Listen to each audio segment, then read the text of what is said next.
করেছি।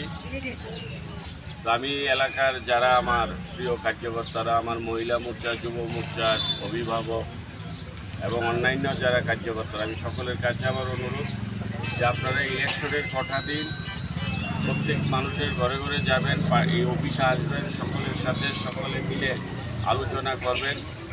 জনতা যেন পদ্মচিহ্নে সবাই ভোট দেয়, আমাদের মাননীয় নরেন্দ্র মোদীজিকে যেন ভোট দেয়। এই বিষয়টাকে আপনারা সবার ঘরে ঘরে একবারের জায়গায় 3 বার যাবেন।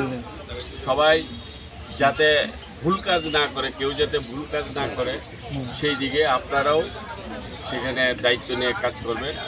আমি আজকে এখানে এসেছি, উদ্বোধন করে আমি চলে যাচ্ছি। এর অর্থ এই নয় যে আপনারাও চলে যাবেন। আপনারা প্রত্যেকদিন, সমস্ত যারা কার্যকর্তারা আছেন, প্রত্যেকদিন আপনারা আপনাদের এলাকাকে সবসময় গরম রাখবেন, জনতার সাথে কথা বলবেন। আজকের দিনে কয়টা বুথ অফিস উদ্বোধন করা হবে?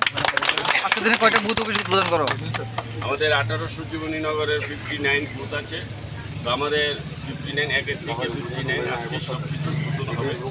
আমরা সেইভাবে ব্যবস্থা করেছি আমাদের কার্যকর্তারা। তো প্রত্যেক বুথে আমি যাবো, প্রত্যেক বুথে গিয়ে